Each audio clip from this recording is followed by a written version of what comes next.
Hi, welcome back. Author Alice Brown, Lady V here, bringing you our Friday update on things. And we've got a little bit of a surprise for everybody today.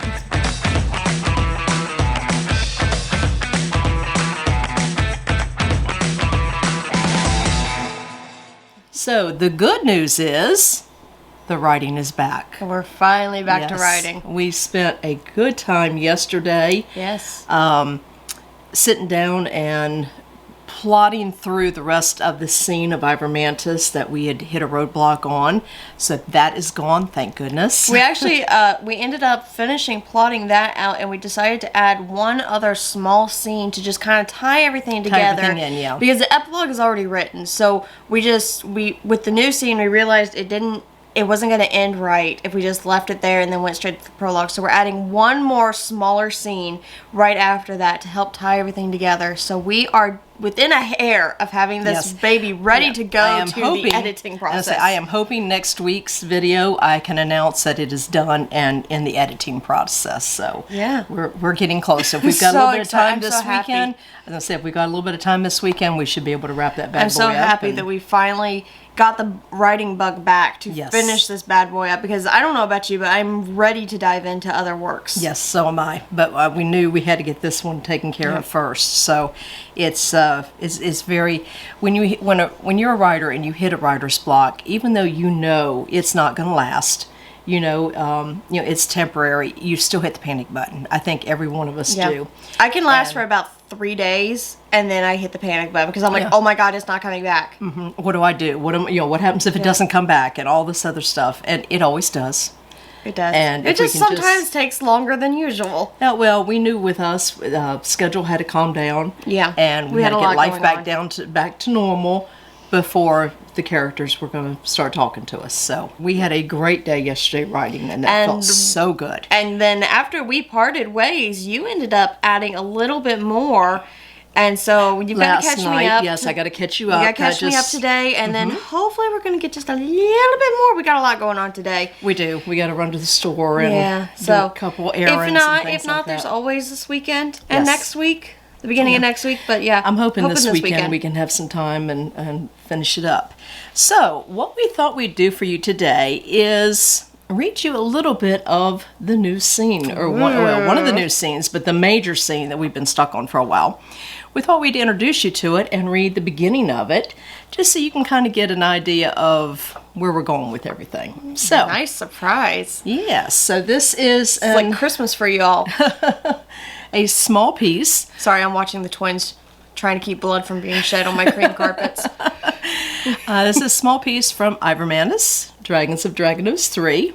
Again, this has not been edited, so if there's a stumbling block, please ignore it. It'll be perfect. We're just going through the rough draft right now. We still have the editing and all that to go through. So, here we go. Ready? Yes. Okay. Another warrior has found his mate. The giant beast turned and eyed Meldemeyer carefully. "This is a good thing, my king. We need some new blood," he continued.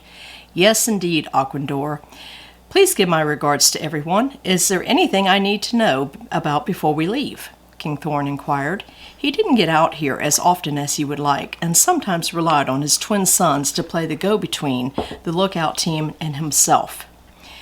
I'm going to stop right there. This part right here is they are visiting Mount Aramount and teaching Meldemeyer all about the importance of the dragons that stay on the mountain, that are the lookout team. So, "No, my king, all is quiet today so far," the large dragon replied. Good, good. Well, we are on our way to the Forbidden Forest."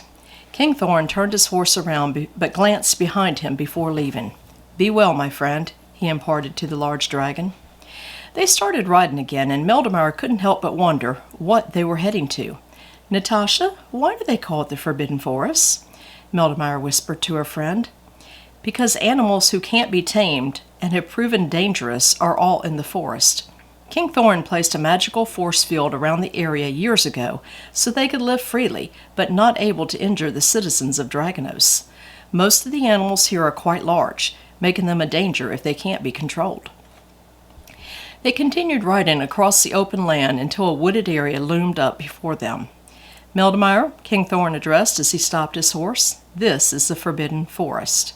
As Natasha stated, I created this area many years ago for the beast who could not be tamed and posed a threat to the citizens of Draganos. As the king turned back around, he was surprised to find several of the beasts sitting on the edge of the invisible force field. Interesting.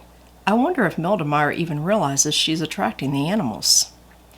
Commotion behind him had the king swinging back around to the girls. Meldemeier was holding her head and moaning, swaying dangerously. Natasha was attempting to dismount the animal to help her friend. "Meldemeier!" Natasha exclaimed. "What is wrong?" King Thorn quickly dismounted his horse and hurried over to the ladies. He reached up and removed Meldemeier from her animal before she toppled over. He immediately delved into her mind, only to wince a few seconds later as her pain became his to share. She was communicating, or attempting to communicate, with the beast from within the force field. Or maybe they were trying to communicate with her? It was difficult to tell who initiated the communication, but the king clearly felt the stress it was causing the little elf. Meldemeier looked up, just realizing she was no longer sitting on the horse behind Natasha. She was now sitting on the ground, with both her friend and King Thorn looming above her. "My king," she whispered through her pain. The discomfort she was currently experiencing was coming straight from the animals locked inside the force field. "They are in pain," she moaned as she clutched her head. "So much pain. Please help them," she begged. "What is causing their pain, little one?" If the pain he was currently experiencing was truly coming from these animals, King Thorn had never known about it before today. Never ever would he have gathered them up and essentially confined them to a set area, knowing something was wrong with them. But now that the little Omega elf had arrived on his land, that is exactly what appeared to be happening.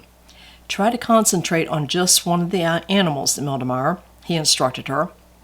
"I swear to you on everything I stand for, I didn't realize these animals needed medical help." He sat down on the ground next to the little elf, hoping to add his power alongside hers to get to the bottom of these creatures' problems. As the king glanced out into the forest, what caught his eye shocked him down to his core. There, hiding among the bushes, he spotted a Dirac wolf. The Diracs were a large wolf breed who were previously considered extinct on Draganos. But the sad eyes staring back at him proved otherwise. The animal sat silently, watching everything around him, but remained out of sight of the Tontosaurus that was nearby. Even though the wolves had saber-toothed fangs that draped down to their chins, they were no match for the aggressive beast roaming the forest. Besides, even with their saber-toothed fangs, the Dirac wolves were a gentle, kind-hearted animal who had at one time been treasured pets on his land. King Thorn glanced down to the little Omega elf. "Meldemeier, if you can communicate with the animals, try to zero in on which one is in such distress." Meldemeier glanced over to the king. "It's coming from the really large creature," she replied, as she pointed over to the Tontosaurus standing at the very edge, staring at the humans. "Okay, concentrate, little one," the king instructed. "Block out all other animals in the forest and concentrate on this one Tontosaurus. Why is he in such pain?" The king waited a moment before continuing. "Please, little one, I believe you are the only one to help these creatures." The king followed Meldemeier's gift as she concentrated on the large animal before them. Thankfully, King Thorn knew his force field would keep the beast contained if it became violent. Otherwise, he would have never brought either woman so close. "It seems to be centralized within the head, near the brain," Meldemeier murmured, as she carefully sent out short bursts of power. The gift of communicating with animals was new to her, and she wondered if it was a result of gaining the mage's power and combining it with her own. Whatever it was, she sent out small bursts of power toward the animal in an attempt to help him. Each burst provided her with more information, but she didn't know how she could help him. "Ah, I see what the problem is," King Thorn murmured from beside Meldemeier. "They are not getting enough blood to the brain to begin with, and there seems to be a neurological deficit." Ooh. So, I don't know if any of you noticed or not, but there's 2 new breeds here. The Tanosaurus, which is a very, very large beast. I believe they were introduced in book 1, if I'm not mistaken. Yes. And then the Dirac wolves are brand new for Ivor Mantis. These have never been mentioned before. This is an add-in. This is an add-in. This is all part of the scene that we've added that is a couple chapters long, and they are going to make an impact to the people of Dragonos. Both are actually going to be making an impact Yes. in the future books. Yes, they will. They will both be They in. both will be majorly in book 4, Remethus, when we get to back to editing on that one. Yes, yes, it will. So we hope you enjoyed that little excerpt and look forward to the book when it gets published, which will be out in January, probably about mid-January, but it's coming, I promise. We're just running a teensy bit. Yeah, and as you can see, we are getting ready for the holidays. We're getting into holiday spirit here, but along with that, the stress is starting to melt away. The characters are coming back. The voices So are nice coming to have back. the voices Yes, back. yes. I always And the feel writing most is- out of sorts when I don't have my voices. Yeah, and the writing is back to being commenced. So that's all good things. So until next time. Until next time, all of our links are down below. Please remember that first and foremost, we are authors ourselves and rely on you to help us get through. Please check out all of our links down below. We do have new merch, which is listed on the website, so go check that out. It's listed on the front page, right? Yes, Okay. 3 new mugs that are on the front page. All you have to do is go click on one of the pictures, and it'll take you directly to the mugs page in the store. Okay. So until next time, Hit that thumbs up. Yep, hit that thumbs up, smash that like button, subscribe, and until next time, Have a great day.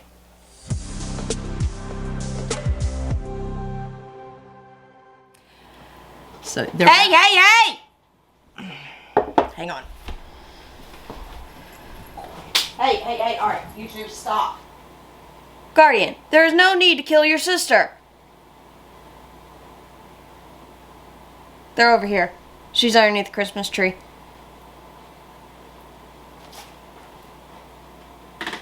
Fun bloopers to cut out. Yes. Here, chew on a stick. Oh, okay. So easily derailed. Distracted. Little girl, it would help your case if you'd calm your butt down. Okay, and we're back. Sorry if you heard cats screeching a minute ago. The twins are trying to kill each other.